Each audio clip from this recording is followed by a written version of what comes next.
Friend, fearless world में आपका स्वागत है। मैं हूं आपका फ्रेंड अभय और आज हम लोग पढ़ने वाले हैं प्री कूलिंग टावर के बारे में और डिसल्फराइजेशन एरिया के बारे में। तो मैंने पहले ही बता चुका हूं कि जो कोक ओवन गैस है उसमें इम्प्योरिटीज़ सल्फ़र मतलब H2S, अमोनिया और तार, ये सभी उसमें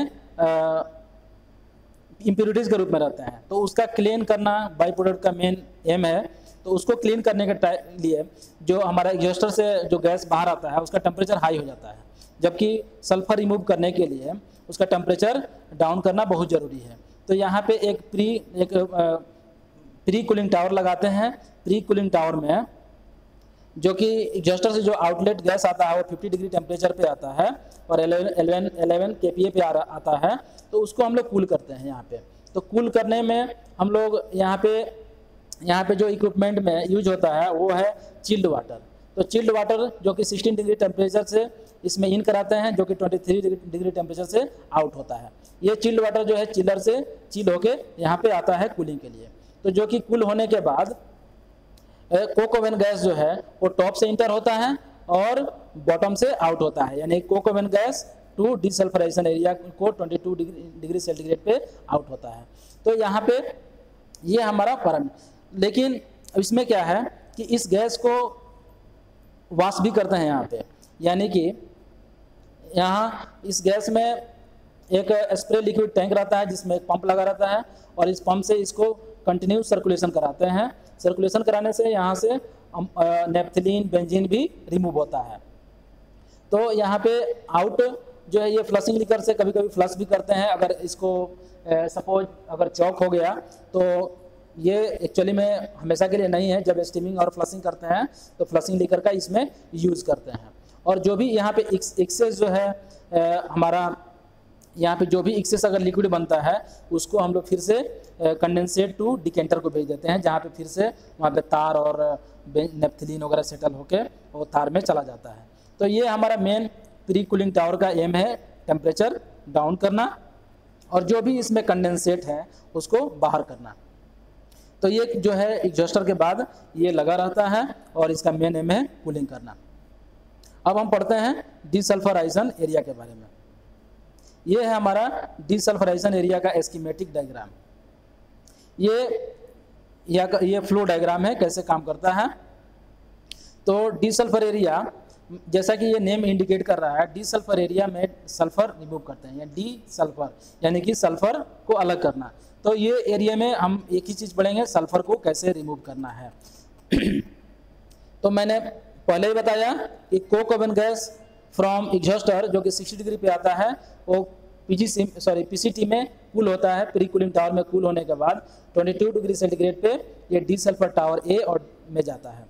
दो डिसल्फर टावर लगे रहते हैं, डिसल्फर टावर ए, डिसल्फर टावर बी, दोनों सेम वर्क करता है।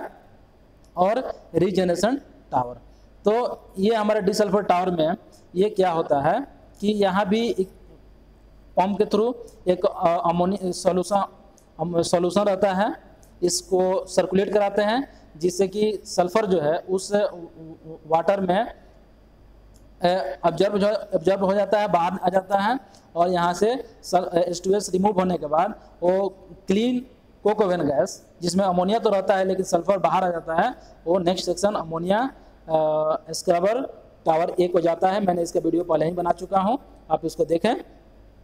तो यहाँ पे सल्फर तो बाहर आ गया वाटर में, लेकिन वाटर से अब सल्फर कैसे निकालना है, तो इस इक्विपमेंट के बारे में थोड़ा जान लेते हैं।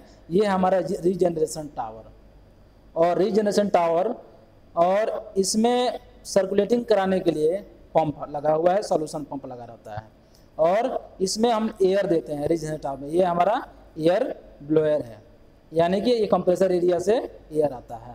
और यहाँ पे इसमें दो जो है कैटलिस्ट ऐड करते हैं, एक पीडीएस और एक टेनिन। ये सल्फर रिमूव करने में हेल्प करता है, सॉफ्ट वाटर में मिक्स करके इसमें ऐड करते हैं। और यहाँ से ये सॉल्यूशन पंप लगा है, जो कि सॉल्यूशन पंप जो है ये रीजनरेशन टावर में उस सॉल्यूशन को मूव कराता है और जो ओवरफ्लो होता है वो डिसल्फर टावर में आता है। डिसल्फर आने के बाद सल्फर इसमें बाहर आता है, वाटर में एब्जॉर्ब होता है और उसके बाद फिर ये सील पॉट को आता है, सील पॉट से फिर सॉल्यूशन को आता है। इस तरह से ये रिसर्कुलेट होते रहता है और इसको यहाँ पे चिल्ड वाटर से कूल करते हैं, ये सॉल्यूशन को चिल्ड वाटर से कूल करते हैं। और जो यहाँ जो सल्फर रिमूव हो जाता है, तो सल्फर रिमूव होके वो आता है हमारा एक फोम टैंक ऊपर लगा रहता है, सल्फर फोम टैंक, उसमें आता है। और उस वहाँ के बाद एक सेंट्रीफ्यूज नीचे में रहता है, सेंट्रीफ्यूज में उस फोम और वाटर रहता है, तो फोम को अलग कर देता है और वाटर को अलग कर देता है सेंट्रीफ्यूगल फोर्स के द्वारा। ये कंटिन्यू रोटेट होते रहता है, जिससे कि सल्फर जो है वाल में चिपक जाता है और वाटर जो है वो नेट के थ्रू बाहर आ जाता है। तो वाटर को यहाँ सल्फर जो है रिमूव होके एक सल्फर पैन में रख लेते हैं। तो ये जो सल्फर पैन है, ये एक जो है एक हजार्डस वेस्ट है, जिसको हम लोग जो है वो डिस्पोज कर देते हैं, यानी कि उसको ग्राउंड फिलिंग करते हैं। यहाँ ये जो सल्फर है वो ग्राउंड फिलिंग में चला जाता है और यहाँ से जो वाटर है वेस्ट लिक्विड टैंक में आ जाता है, जो कि waste liquid to coal yard में चला जाता है। कोल यार्ड में इसको जो है वो वाटर में जो कोल में मिक्स करके यूज कर लेते हैं। तो इसी के बारे में हम डिटेल्स में पढ़ेंगे, यहाँ रिएक्शन भी देखेंगे कैसे कैसे क्या रिएक्शन होता है, एक ओवरव्यू यहाँ पे जानेंगे। तो मैंने बताया यहाँ पे सल्फर जो है वाटर में आ जाता है, वाटर में आने के बाद सॉल्यूशन टैंक में आता है, सॉल्यूशन सर्कुलेशन टैंक में आता है। यहाँ से पंप करते हैं, पंप करने के इसको कूलिंग करके इसमें रीजेनरेशन टावर में यहाँ पे हमारा सॉल्यूशन बॉटम से देते हैं। तो ये एक जो है बड़ा टैंक है, जिसमें बॉटम से सर्कुलेटिंग वाटर देते हैं, सॉल्यूशन टैंक से सॉल्यूशन देते हैं। तो ये सॉल्यूशन में सल्फर रहता है, जो कि यहाँ से ओवरफ्लो होके इसमें आता है। तो ये पूरा जो है टैंक है वो सॉल्यूशन से हमेशा फिल रहता है। और नीचे से एयर देते हैं, एयर में ऑक्सीजन रहता है, जिससे रिएक्शन करने के बाद इसमें वो सल्फर जो है वो एक्सट्रैक्ट होता है। तो सल्फर हमारा टॉप में फोम बन के यहाँ पे ऊपर में इकट्ठा होता है। तो ये जब हम एयर देते हैं तो यहाँ पे फोम बन के ये बाहर ओवरफ्लो होता है, जैसा कि ये देख पा रहे हैं। ये टैंक है और टैंक से ओवरफ्लो होके इसमें और ओवरफ्लो होके इसमें, ये पूरा एक कॉन्सेंट्रिक सर्किल टाइप का रहता है। तो ओवरफ्लो होके इस साइड वाले में इकट्ठा होता है और यहाँ से ग्रेविटी के द्वारा ये सल्फर फोम टैंक में आके इकट्ठा होता है। और सल्फर फोम टैंक में इकट्ठा होने से फोम को फिर से वहाँ सल्फर वहाँ से निकाल लेते हैं। तो ये हमारा एक कैसे फ्लो होता है और कहाँ क्या रिएक्शन होता है इसका डायग्राम है। लेकिन हम जानेंगे रिएक्शन में कि कैसे कैसे यहाँ पे क्या एक्सट्रैक्ट हो रहा है।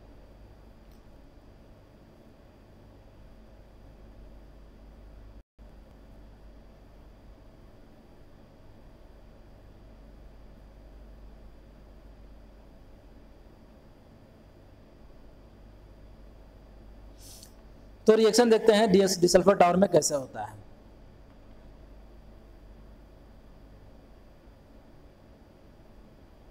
ये अमोनिया और H2O,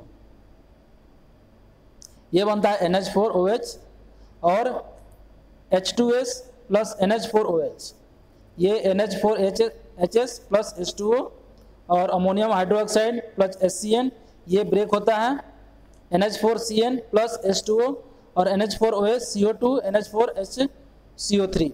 और ये हमारा दोनों ये मिलके, यानी कि ये लास्ट में ये जो आप देख रहे हैं NH4SO2 CO2 H2O,